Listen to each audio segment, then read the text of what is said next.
नमस्कार, मैं पत्रकार हनुमान पुनिया और एक बार फिर आपका स्वागत है अपनी न्यूज के इवनिंग बुलेटिन में। और चर्चा करेंगे हरियाणा की बड़ी खबरों की। और सबसे पहले हम बात कर लेते हैं राजनीति की। और राजनीति के अंदर हरियाणा में सरकार का गठन हो गया, लेकिन मंत्रालयों का वितरण जो है वो आज किया गया है।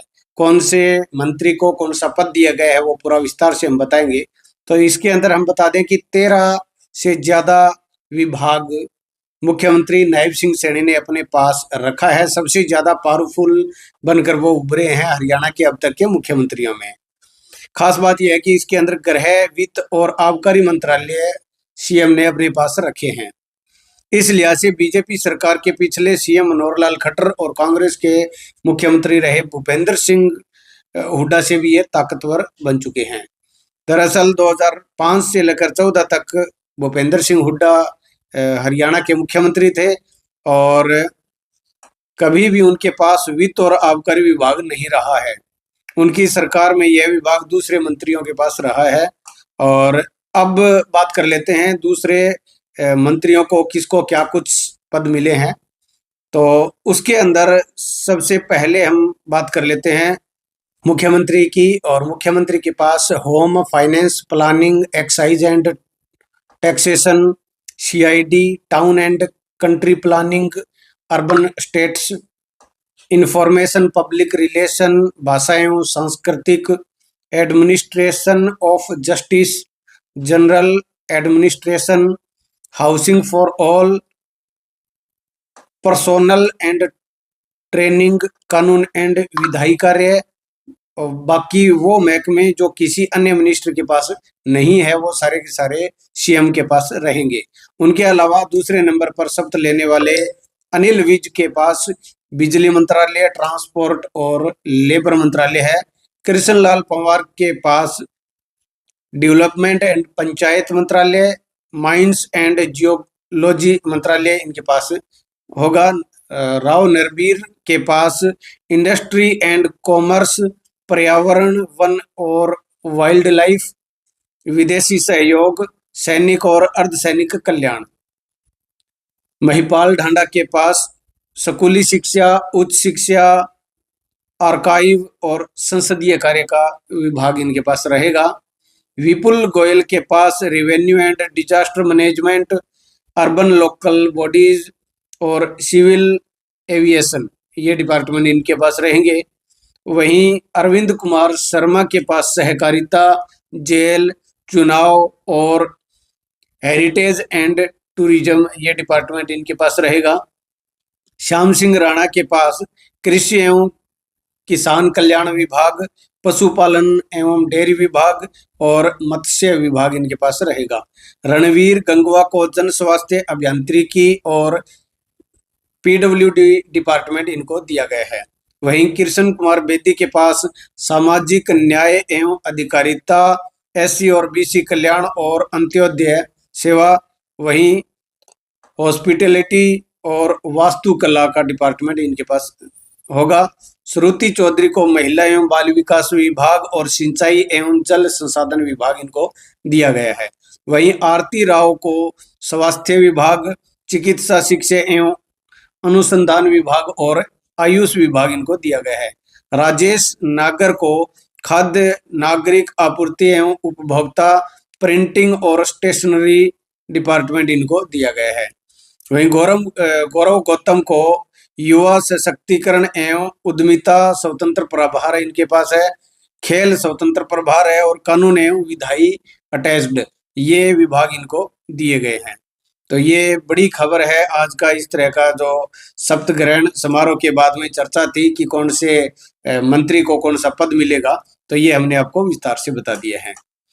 वहीं अब जो है आज अंबाला कैंट के अंदर सोमवार आज जो है वो एस्केलेटर युक्त फुट ओवरब्रिज जो है उसका उद्घाटन कार्यक्रम था और उसमें भगदड़ मच गई।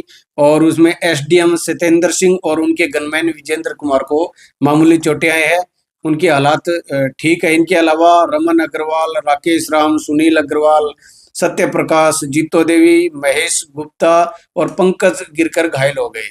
इन्हें सिविल अस्पताल में भर्ती करवाया गया है। और बड़ी बात यह है कि उस वक्त कैबिनेट मंत्री अनिल विज और ब्रिज का उद्घाटन करने के लिए पहुंचे हुए थे और वहां पर ये हादसा हुआ है, भगदड़ वहां पर मच गई थी।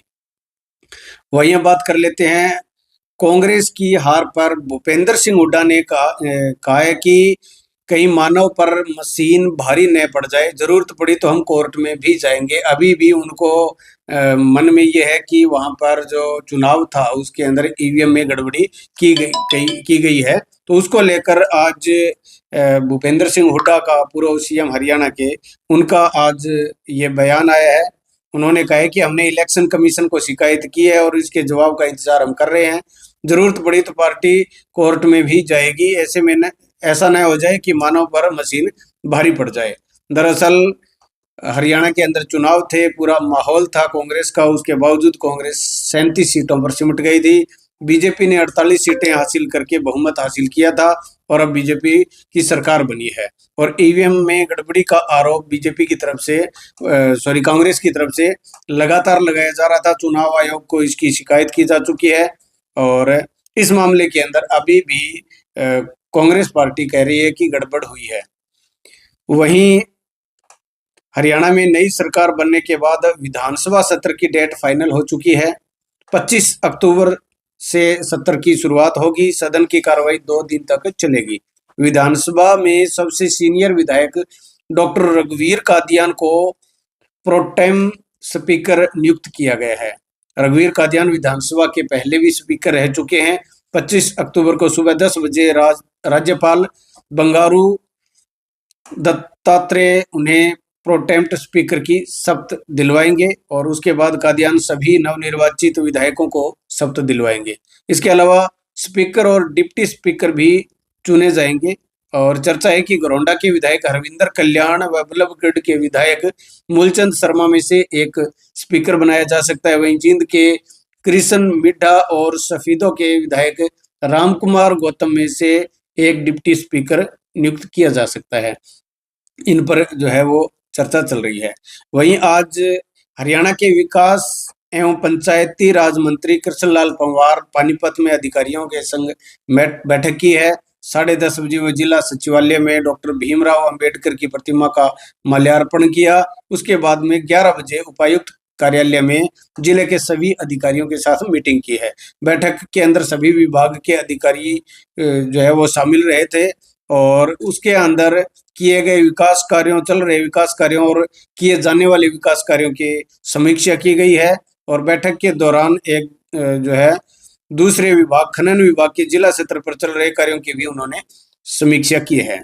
वहीं अब बात कर लेते हैं अनिल विज की। अनिल विज ने आज मंत्री बनने के बाद 3 जिलों में बस स्टैंड का वो अवलोकन करने पहुंचे और वहां पर जो उसमें 3 जिले हैं, अंबाला, करनाल और पानीपत बस अड्डे पर वो पहुंचे थे। और सबसे पहले उन्होंने अंबाला कैंट बस स्टैंड पर रेड की। यहाँ पर बस स्टैंड में दुकानों के बाहर रखा गया सामान देखकर अनिल विज भड़क गए। उन्होंने दुकानदारों को लताड़ लगाई और अव्यवस्था पर किए जाने पर अड्डा इंचार्ज अजीत सिंह को सस्पेंड कर दिया। विज ने कहा कि किसी भी प्रकार की लापरवाही बर्दाश्त नहीं की जाएगी।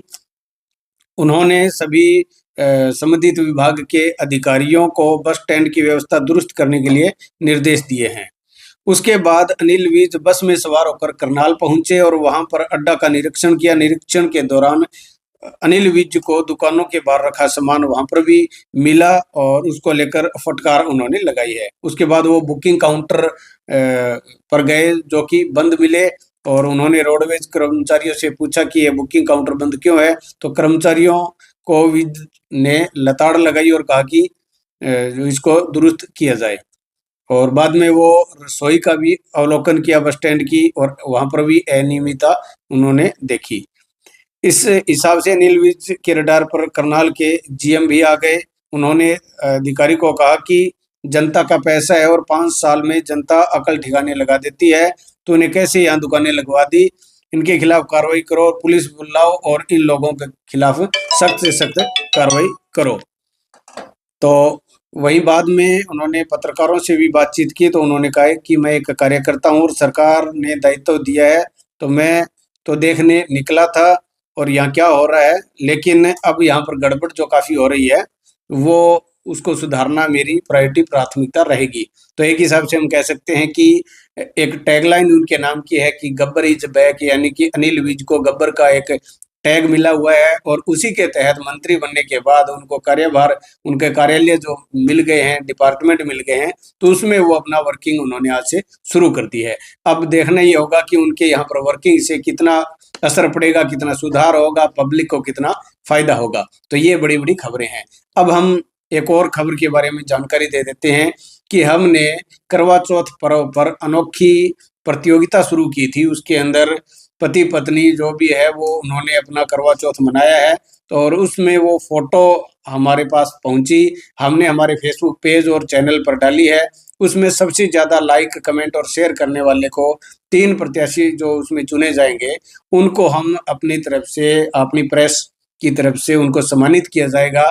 और उसका रिजल्ट आज जारी होना था, लेकिन कार्य की अधिकता और व्यस्तता के चलते वो रिजल्ट कल जारी किया जाएगा। तो ऐसे में जिन्होंने भी इसमें पार्टिसिपेट किया, भाग लिया है, उनका पारदर्शिता के तहत हम रिजल्ट जारी करेंगे, उनको इनाम दिया जाएगा और इनाम भी सोशल मीडिया के माध्यम से हमारे जो प्लेटफॉर्म है उन पर हम आपको विस्तार से बताएंगे कि कौन से को जो है सबसे ज़्यादा किसका लाइक, कमेंट, शेयर हुआ है, कौन विजेता रहा है। और आगे भी हम इस तरह से अपनी न्यूज़ के हर एक ओकेजन पर इस तरह की कोई मुहिम चलाएंगे जिसमें आप भी हिस्सा बन सकते हैं। तो इसके लिए आप हमारे चैनल को, यूट्यूब चैनल को सब्सक्राइब कर लीजिए, फेसबुक पेज को लाइक और फॉलो कर लीजिए, ताकि हर एक इस तरह की प्रतियोगिता होगी तो वो आप तक पहुंचते रहे। आपका बहुत बहुत धन्यवाद।